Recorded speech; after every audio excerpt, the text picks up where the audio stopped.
Good evening and happy second day of AirVenture Aviation Aficionados. I'm Jamie Beckett, AOPA Foundation's ambassador in Florida. This is my buddy Brandon Richard. We'll get to him in a minute. First, I got to tell you my normal counterparts, Pat Brown and Kay Sunrum, the AOPA Foundation ambassadors in Texas and Southern California, respectively. They're at AirVenture today, so we're doing the special Ask an Ambassador that we talked about for the last couple of months. Special, I think, because it's mostly me. Don't you think so? Eric Webb is doing the technical duties tonight, and Eric, as you know, is a remarkable talent. He's in Wisconsin, out in the field with the rest of the AirVenture folks, but not on the airport. Eric's out in a cow pasture someplace. He's got a hand-crank generator and a satellite dish made out of used Tupperware parts and some secondhand tinfoil. The man is amazing. I don't know how he gets it on the internet, but he gets it on the internet. As I said, this is my buddy Brandon Richard, who is the executive director of the Bee Ridge Project here in Central Florida, and he's also my counterpart as a board member on the Aspiring Aviators Aero Club board, which is a high school flying club, and that's what we're going to talk to you about tonight. But as always, although I have a plan for what we're going to talk about, that doesn't mean you can't talk about whatever you want. So go ahead and put your question in the comments. I can see them right there on the screen. Eric and his Tupperware and tinfoil will make sure it comes through. Just go ahead and ask me the question, whatever it is. If I don't know and Brandon doesn't know, we will find out. If we've got a question, or if you've got a question that you just think is too complex to throw on here, go ahead and send an email to ambassadors@aopa.org.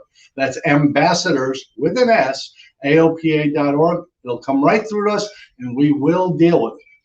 Now, on to Brandon. By the way, you're related to about half the people in Central Florida. Is there any chance you're related to Keith Richard, who is in the Rolling Stones, because they just announced tour dates? And if you could get me tickets, you know, I'll shoot him a text. Okay, thank you very much. I appreciate it.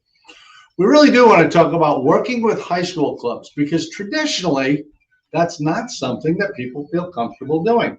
You were involved with Aspiring Aviators right from the beginning, but it came from a different place. As executive director of the Bee Ridge Project, you work with high school kids pretty closely, but through sports. Tell me a little bit about that. Where did that come from? That came from being a dad. All right, I have a son that's 16, and I wanted to teach him lessons that would help him through life. And whatever his passions were. Sports was my passion. I figured he may be close to me, and he has followed in that same vein of thought. But what could I show him that sports isn't the only thing? That there's more than one way to get to where you're trying to go. And you got to be open to those perspectives.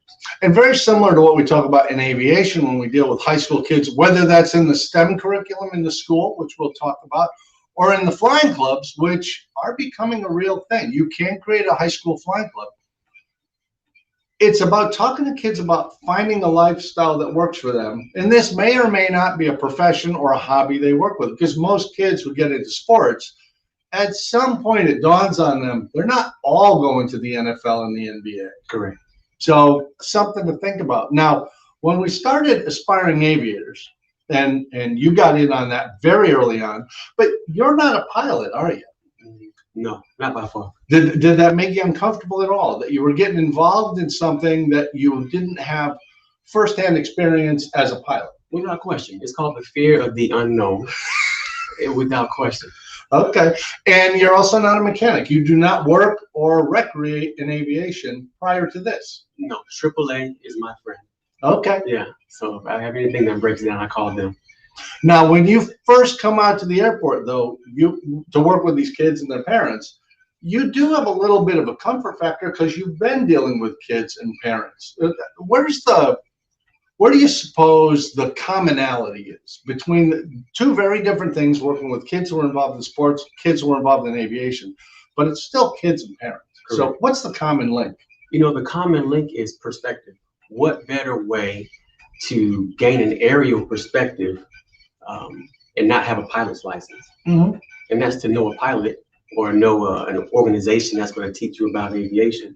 You were a great mix of both. And I like it when he compliments me. That's my favorite part. And being a part of that, it challenged me. I think those young people that we work with, every young person at some point wants to be cool. Yes. They want to be Special. They want to be fly, special. I don't say fly, well, but I know what you mean. You know what I mean. Yeah. So, yet them understanding that it's hard to fly if you're afraid to leave the ground. Mhm. If you're afraid to open your horizons, consider new options, consider a whole new world and how to get there. Mhm. So the commonality was that the kids I primarily work with only think about sports. They don't think about anything else, Mhm. right? What else are you going to do? You know, how are you going to get to where you're trying to go? Being a part of the club and you opening up those doors and causeways helps do that. By the way, in the messages, I see my buddy Glenn Ponis. Glenn is a big deal in the AOPA STEM program. So if you want to send him a message, man, he can tell you everything you ever wanted to know. That man is brilliant. And of course, Brian Baxler, hey there, he got his private pilot license in high school career school. He says, keep those schools open because it's a dying breed of schools. I'll tell you, we're very lucky here in Central Florida because we have two high schools right here in Polk County that have aviation STEM programs, right, where kids can get real exposure. And both of those schools have a high school flying club. By the way, it's not associated with the high school. We'll get to that later. It's associated with the students of the high school. But Brian, I appreciate you saying that because it's not on the beaten path. And I grew up in an aviation family. I didn't fly until I got into my 20s, but I grew up in an aviation family. Was it even on your radar, pardon the pun? You know, were you even aware that aviation was a part of the spectrum of job or hobby opportunities when you were a kid? Not close. Not close. And I think that, again, it's all about perspective. It's all about what's kind of in your environment, maybe what's on your radar, what's on your Doppler. And unless you have someone introduce that for you or introduce that to you, you may never consider it.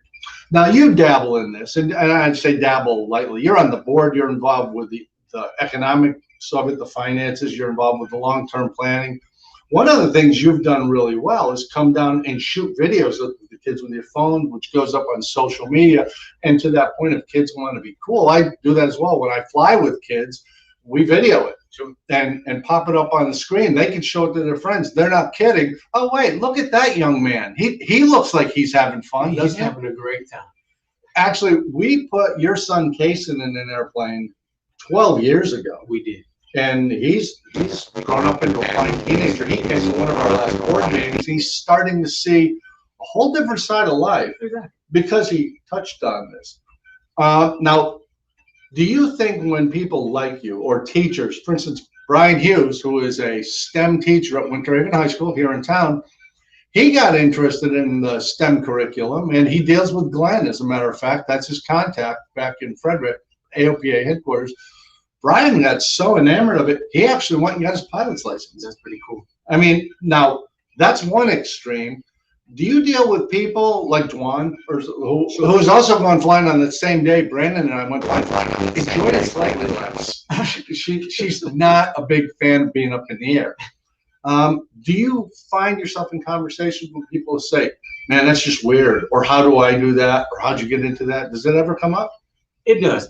There's always interest that's sparked. And you taught me a while ago that it's all about fanning that flame of interest. It'll start small and then it'll grow. I've had grandparents, I've had other guardians that know my association with you in the club, and they'll ask me months down the line, hey, are you still involved with that aviation situation? And I say, yeah, I actually sit on the board. And so they'll ask and they'll say, well, I'm thinking about my grandson, or I'm thinking about my son or daughter investigating that further. And so that's all it takes, is someone to plant a seed, nurture it, water it, and watch it grow. Well, I'll tell you, one of the things that I think we've both gotten a lot of satisfaction out of, the club is not designed, in our case, our club is not designed to create pilots or mechanics specifically. It's created to get kids inside the airport fence. We negotiated a deal on a hangar with the airport administration, and a very favorable deal, because it is a charitable thing, so they don't have to charge market rate. They can charge significantly less, and they get benefit from it. One of the things our airport manager asked when they were giving us a significant deal was, how do I tell my superiors that there's a payback on this? You know, if I'm giving you this hangar so inexpensively, and in our case, $1 a year. Well, if one kid goes to the flight school and gets their ticket, the airport made its money back. If 2 kids does it, they're profitable. And we currently have 3 kids who are flight training. So the airport's doing quite well on it. The key on this is, I think, and you were a big part of this early on, that people don't understand. We have a high school with a STEM program, right, and a completely separate group of people decides to start a flying club to serve those kids. It is not a school function, and this is often misunderstood. You don't have to ask permission of anybody. Air Club says Jamie's hamster is crying, squeaking for food in the background. By the way, that is a Sterling engine. It is my favorite little toy. And I will stop it because I care very much for Eric Webb being in a portalet. I just love having a Sterling engine. And it's just all kinds of fun. Eric Pittman, hi from Oshkosh. Eric Pittman is shopping. He lives in Columbia, South Carolina, works for Publix. He's training to be a private pilot, and he's shopping for a Cherokee 140. Eric Pittman is a great example of somebody who found their mojo in aviation. Eric, I'm really proud of you, and I'm glad you're on. I assume you're on a phone in a soggy tent or in a hangar someplace right now. I'm glad you joined in. Thanks. But, you know, this is the thing I often get when I talk to people about flying clubs. They're like, well, I don't know if the high school administration will go for it, or I don't know if the school board will go for it, or that's not how it works. What you'll do is what we did, and I'll do, you'll establish yourself as a nonprofit corporation through your Secretary of State. Here in Florida, that's quite easy, and it's not even that expensive because it's a nonprofit corporation, but your state is recognizing you as an entity. Once they do that, you can go ahead and file for an EIN, an employee ID number, which is a company's social security number. That is free, by the way, and if you have a head injury, it might take upwards of 5 minutes. It's an online thing. It's very quick. Once you have that, you can open a bank account. Now you're an existing business. You may not have a hangar. You may not have an airplane. You might not even have members yet, but you have 1 or 2 or 5 people who say, let's start a flying club. Now you have the entity. Down the road, if you choose to, because you are either a social, a charitable, or an educational organization, and it'll depend on which one, you can apply for tax exempt status. Most flying clubs qualify as a 501c7. That's a social organization. I sit on the board of 2 flying clubs, one here in Winter Haven, Florida, one in Lakeland. Lakeland Aero Club, by the way, Eric, find the Lakeland Aero Club. They're up there at Oshkosh. Our students fly about 5 Cubs and Champs, things, all the way from Central Florida to Oshkosh, spend the week there and flying back again. And man, you want to talk about feeling accomplished. You fly from the south part of the country to the north part and back, you're doing okay.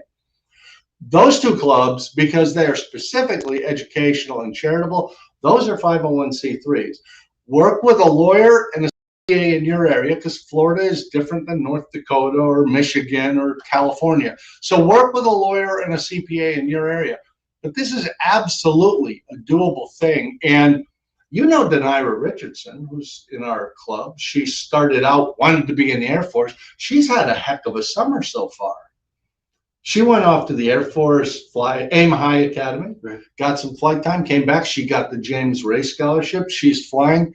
That's a girl who a year ago was under the impression, because she had waited until senior year, she was too old to learn how to fly and get into the Air Force. That's what she had been told. And because she stumbled on the flying club through her school program, she just got a whole different look at it.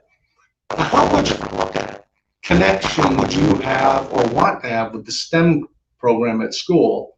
And do you think that's necessary to be involved with the flying club, or can you be on the flying club without ever interacting with that STEM program? I'd like you to shed some light on that for me. Okay. Well, I do work with the STEM program. Brian Hughes is a friend of mine and became a friend because of this. You don't actually interact directly with the program. You interact with the kids. Correct. And because of your skill, maybe because you dealt with them in the sports milieu, that was a French word I threw right in, milieu, points. You're actually very good with the kids, and because you're not 90 years old like I am, you're a little closer to them. I think there's great value in that. I really do. A flying club obviously benefits from having pilots and CFIs and mechanics that are involved, Right. but I think it also benefits tremendously from people like you who have a good heart and a real desire to help. But your connection is the kids, not aviation. You think so? I agreed, and I appreciate the compliment. He swung that back around to me. So, but it's the aerial perspective, to use a bad pun. I mean, you have to be holistically minded and geared to be successful. Mm-hmm. And I can imagine in my pilot mind that you have to see things three-dimensionally. You have to see things in a totally different space and not from a flat standpoint. And I think metaphorically and literally, being a part of a club and being a part of thinkers Mm-hmm. that incubate a club help young people develop that skill. And so that's what it's all about, is that those young people getting in there, learning some skills, learning some techniques, learning some know-how, and how to apply that in real time Mm-hmm. and in a real space. And that's what it does. Well, we're both going to be working together on a Be Rich project August 10th, is it? 7th. 7th. Yes. And tell us a little bit about what that is. That particular event is a fantasy camp. So we develop a simulation of what it's like to be an actual pro athlete for the day. Mm-hmm. And we take those kids, as you helped me do last year. Jamie was our quite handsome and debonair Sports agent. Yes.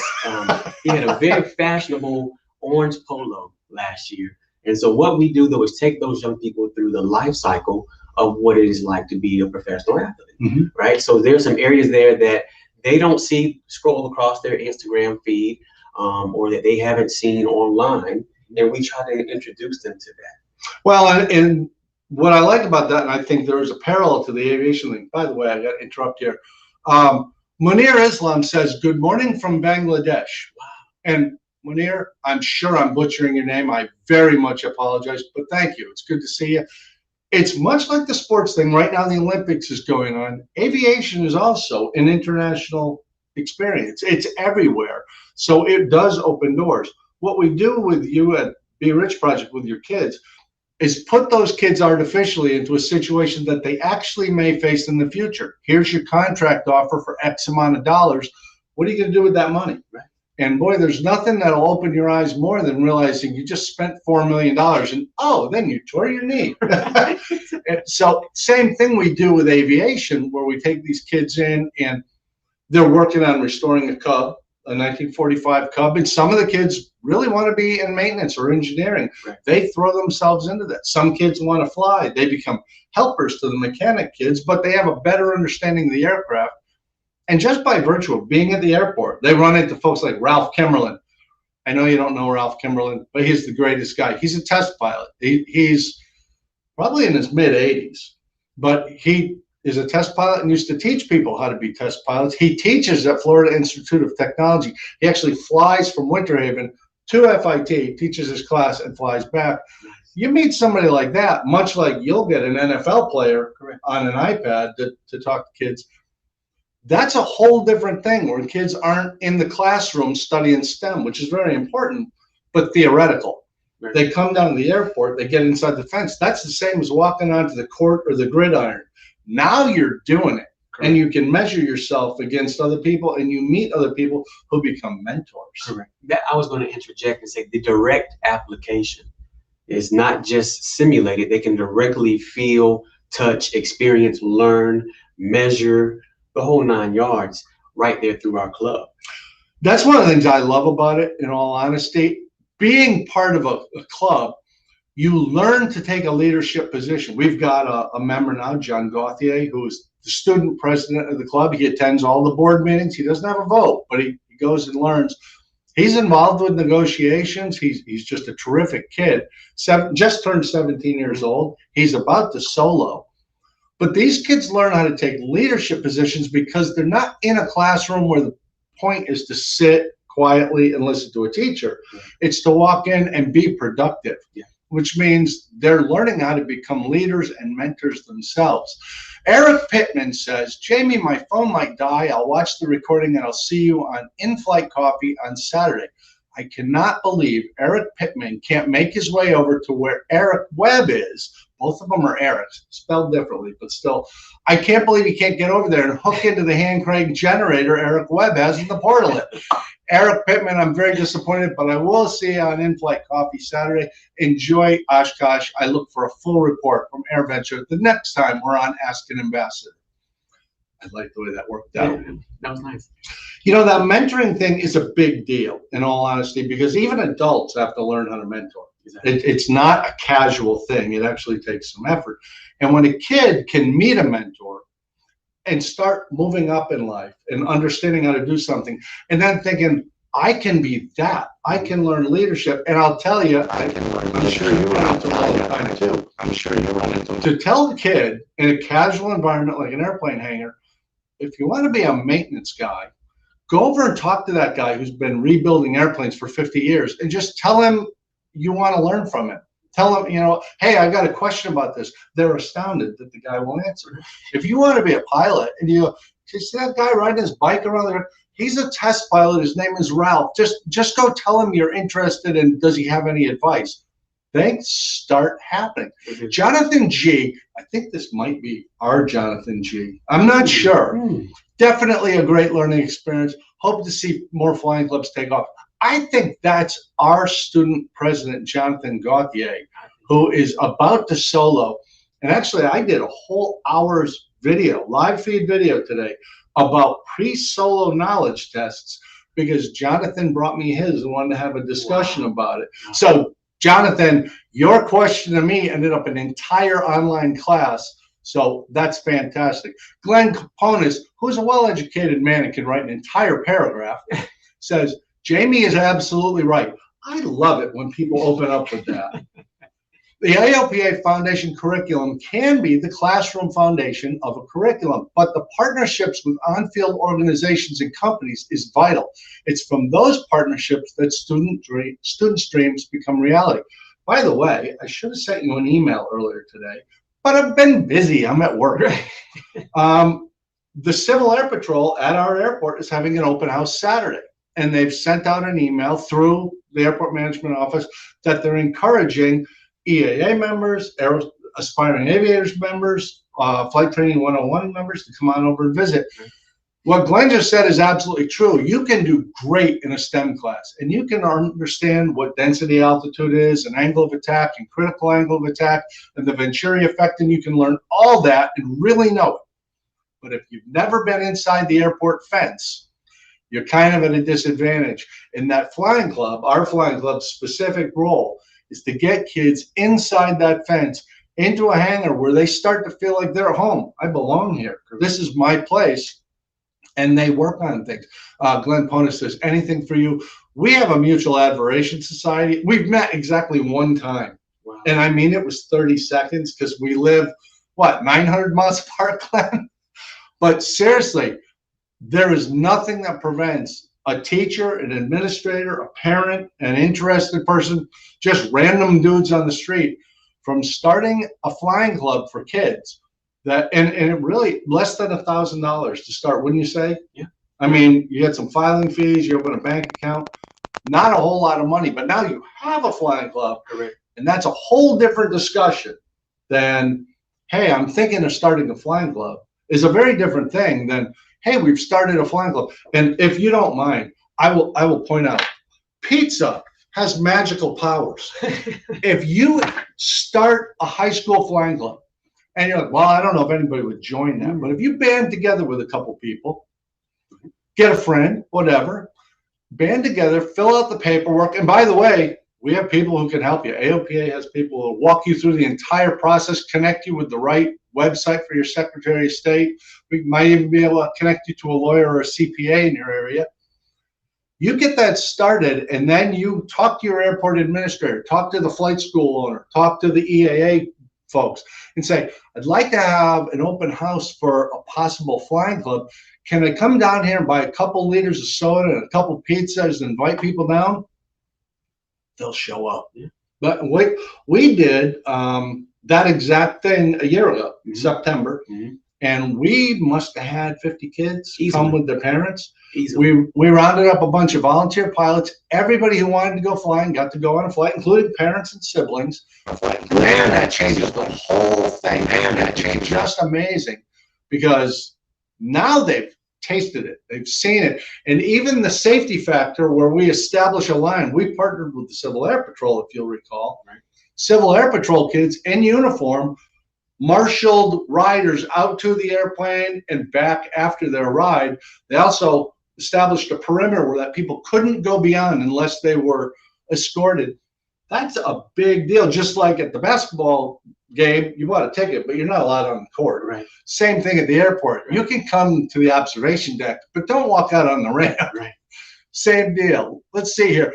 Pam Lippy-Landis. Oh, man. Pam runs the flight school in Gainesville up at University Air Center. I love this woman. She is absolutely the greatest. March 19th, 2022, Gator Flying In and Armed Services Appreciation Day. Not only is AOPA always a part, AOPA is always excited to be a part. Mark Baker, our president, has actually flown down for this special event. Pam, count on it. I will put that on my calendar, and I will come up. I will take any opportunity to go to Gainesville. It is the coolest airport. By the way, weird little sideline. First airport I ever flew into as a passenger at 3 years old was Gainesville on Eastern Airlines. You don't say. That is absolutely true. Wow. So, Glenn, and by the way, I don't know if Eric has the capacity to do this, but if you actually want to find out details about the STEM curriculum that AOPA offers, how much do we charge for that curriculum? I think it's zero. I think you're right. I think it's absolutely nothing. Yeah, I think you're right. I believe the technical term is free to use. We have benefactors that pay for that. It's Glenn, 2 N's, .ponas, P-O-N-A-S, at AOPA.org. And I'm not lying. If you're a teacher, if you're a parent, if you're an administrator, you want to know more about how you can get this in your school or how you can participate, Glenn Ponas can hook you up, and he's an absolute professional. He's the greatest. Pam Lippy-Landis says, I love you, Jamie, or just love you. No article, just love you, Jamie. Totally mutual, Pam. I'm coming up to see you again. Trust me. And I know it's been a while, but there was this COVID thing, and it was a little hard to travel. Glenn Ponas says, it's free, in case there was any doubt. Now, on top of that, and I know this is a little weird, AOPA actually hosts, and we didn't get to do it last year because the COVID thing, but this year in November, there will be an AOPA STEM symposium held in Orlando, November 14th, 15th, and 16th in Orlando, Florida. I've made the offer, and I'm really hopeful that there will be an opportunity for teachers and administrators, attendees at that, to take a field trip to see our flying club, which is just coming up on a year old. October will be 1 year old.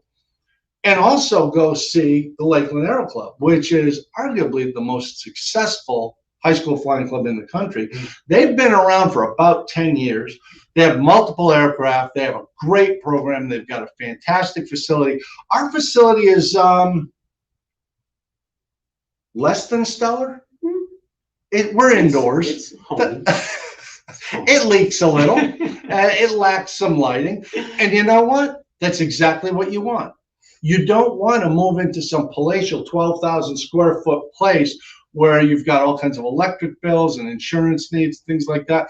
You want to start small. We had a benefactor donate a 1945 Cub that was disassembled. It needs to be reassembled and annual and all that, and the kids are working on it. And we're currently in the process of accepting the donation of a flying Aramca Champ. This is one of the advantages of the 501c3. Mm-hmm. People can and will, if you run a good program where you can prove success, they will donate cash and goods to you. We just had, I don't think you've been down the hangar, we just had a mechanic who donated 3 cabinets full of AN hardware. Wow. And I mean, AN hardware is not cheap. And this is good stuff, absolutely. Glenn has put up, and Glenn Ponas, I'm telling you, this guy right there, yeah. He has put up a link to the website for the symposium. Go ahead and check it out. This is a remarkable opportunity. to get together with teachers and administrators and flight instructors and AOPA staff and folks who are really involved with education and for high school kids, share ideas, see what works well, see what works well, see what you do it all the time. We've got Airplane Fox. Is that male or female? I don't know. And it's okay either way. Thank you for covering this. I'm a high school student who was very enthusiastic about aviation. My teacher and I once discussed forming a flight-oriented club. It's great to know that it's feasible. Airplane Fox, it is absolutely feasible. And I will tell you, I gave out an email address before, but ambassadors@aopa.org. You can write to us. Your teacher can write to us. If you want to, we'll set up a Zoom call or a Teams meeting with you. We are happy to help you make that happen, or just to find out the information to see if it's feasible. But trust me, it's absolutely feasible. It's kind of a new thing. A lot of people worry about liability. And that's why there's two things that you really need to do if you're involved in any flying club. Have insurance and establish a safety culture right up front. Let me give you an example. Do you remember the first thing we had the kids build when we started this? Was it the benches? Tool benches. Yes. 2x4s and plywood, because there's no shop class anymore. Right. And the thing you may recall, I thought this was funny, except I had to buy a lot of drill bits. Kids would start drilling a hole and look around the room, and they would break the drill bits because they aren't looking at the tool they're using. Or we had a kid, wonderful kid. I'm not making fun of him, but they don't know tools, and he was putting the wheels on the bottom of the 2x4. So you're putting a lag bolt into the end grain, and he used a 1/2-inch drive ratchet. He's like, this won't get tight. Yeah, it's not gonna. You went past that. But they don't realize they can learn with $100 worth of wood how to work with tools, how to use tools safely. And we have if you recall, we have a very hard and fast rule. You don't use a tool you've never used before. You have to be checked out on the tool. Even a hand drill, it doesn't matter what it is. Saws are usually an adult who does that. Yeah. But all the other tools, and this includes rivet guns, drills for metal and wood. I mean, you have to learn how to use it, but you can. And man, as a matter of fact, Eric, you may have a couple pictures if you want to pop them up. And if you don't, that's okay. I understand the portal, it's small. But we do have kids who work with sheet metal. We have kids who work with wood structures. We have kids working on the Cub and a 1947-49 PA-16, which is a total restoration. They get right in there and do stuff, and it's pretty amazing. Glenn adds on about the symposium. It's at the Hyatt Regency. This is not a Motel 6 kind of deal. No. We're talking Orlando, one of the tourist destinations of the world. It's at the Hyatt Regency at Orlando International Airport, November 14th, 15th, 16th in Orlando. It will be warm. I can say that with confidence because I'm pretty sure I know the forecast for November 14th, 15th, and 16th for the next 20, 25 years. Yeah. It's going to be 82 degrees and partly sunny. It's going to be hot. That's what's going to happen. So if you're kind of tired just before Thanksgiving, you need a break from, the bare trees and the wind blowing and turning the heat on in your house, come on down. You'll be here just for the end of the Humidity Festival. It's really something you want to see. Well, I'm really thrilled this is going as well as it has. Is there anything about the Flying Club that you kind of wish you could tell people about? In your experience, coming from a non-pilot, non-mechanic person who's interested in helping kids, so you like the kids in one sense that you're out of your depth, but on the other hand, I'm an adult. I know how to handle finances and that kind of thing. Is there anything that you wish you could tell people? I think it's one of those things, experiences, that you should encourage young people to do. This being why, this being so. You spoke about the projects. You spoke about safety, the protocols. You spoke about just the approach that it takes to be within the field of aviation. All of those steps are valuable for any aspect in life. So protocols, knowing when and how to do things, working with the team. If you want to know more, you talk about that mentor piece, things that you're going to use no matter where you are, and no matter what field you're in. they translate quite well, in my opinion. Mm-hmm. And that's one thing that I've enjoyed and that I would share and that I would want to share with a parent or a student, that it's not about flying. You know, it's not about you being a pilot. Mm-hmm. You know, it's about know-how. It's about approaching. It's about gaining a perspective on how to do something. And that I can be what I want to be. I just need to find the path and the people who help guide me down it. Correct. And off I go. Correct. You know, there was that picture up earlier, Brandon and I flying together. And you're right, it's not about flying, but we do fly as many kids as want to. Correct. I don't fly the airplane very much on those flights, do I? You don't.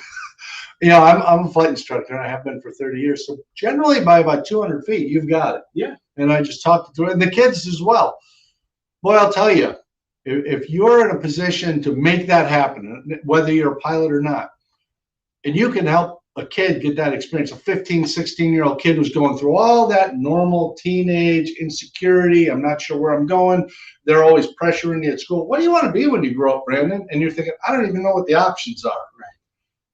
When a kid comes back from flying, from actually controlling the airplane, and I go out of my way to brag on them in front of other people, yeah, that kid knows they have potential. And I tell the parents if they're there, that kid never has to wonder if they can fly, because they just did for half an hour. They flew the airplane. I helped with the takeoff. I helped with the landing, but they did everything.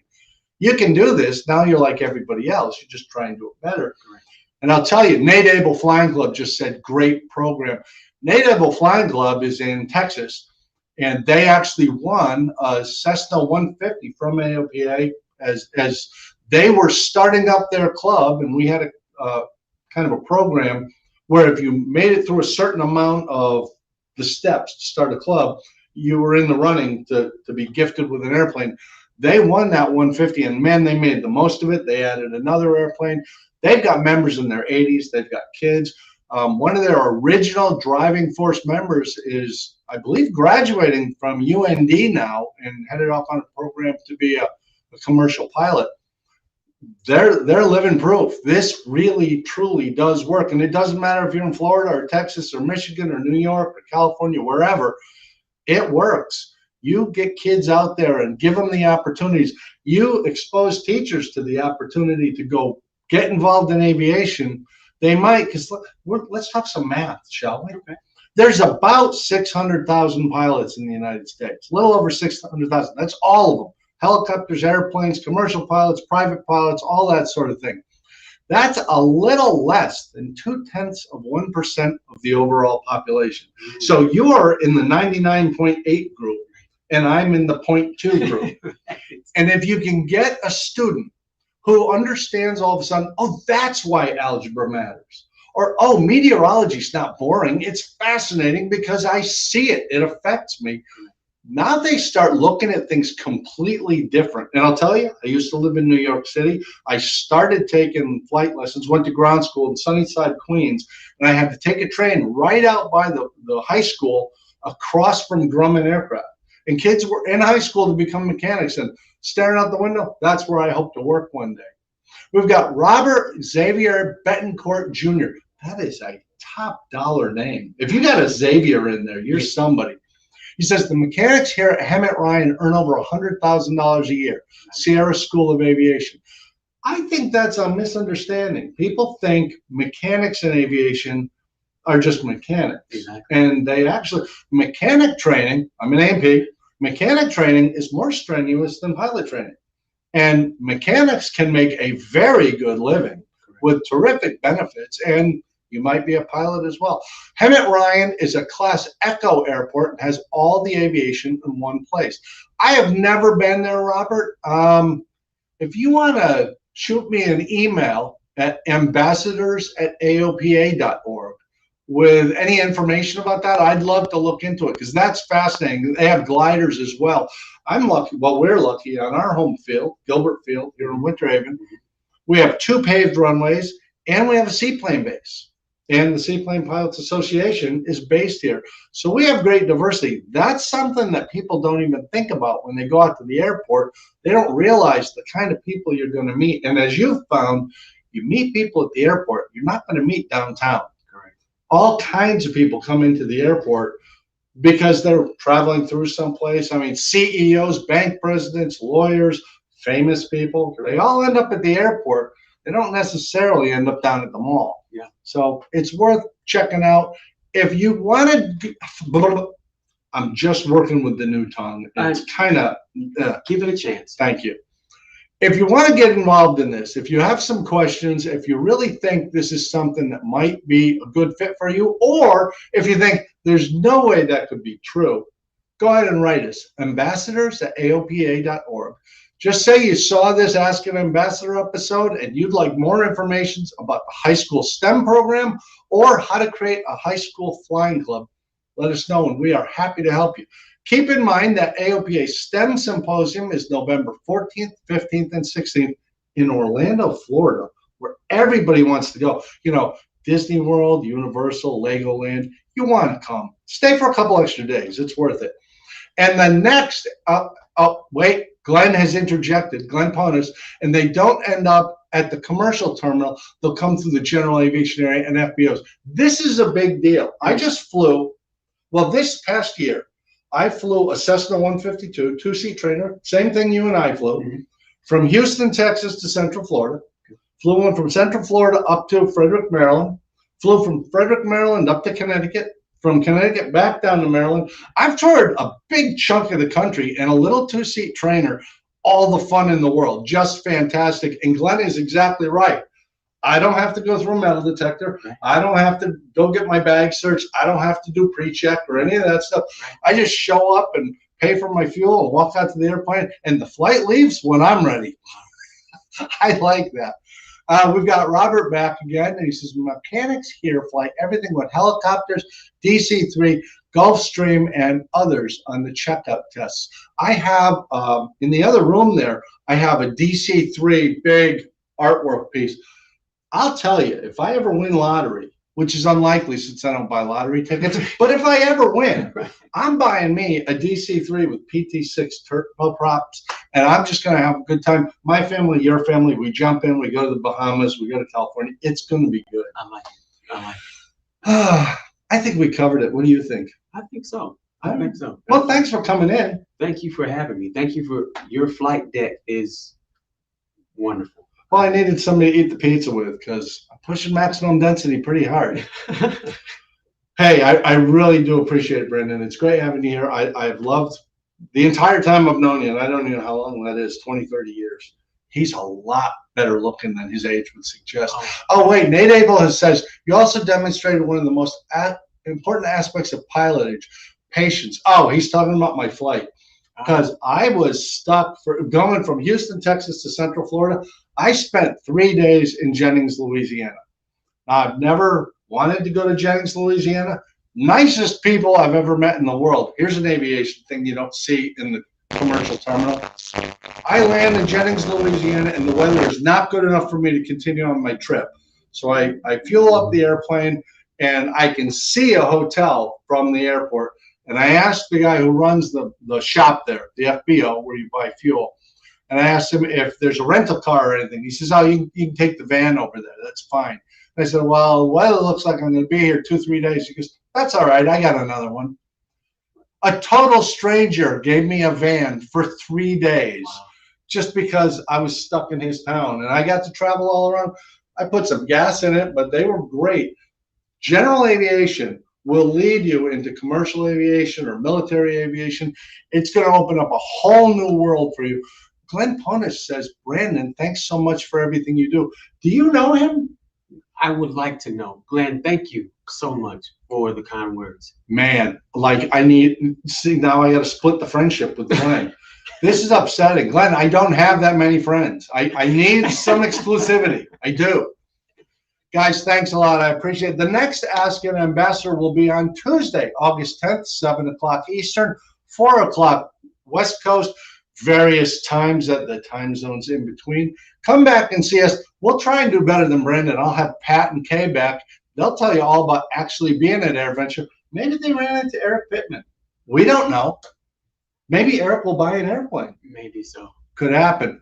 Folks, thanks a lot. We really appreciate it.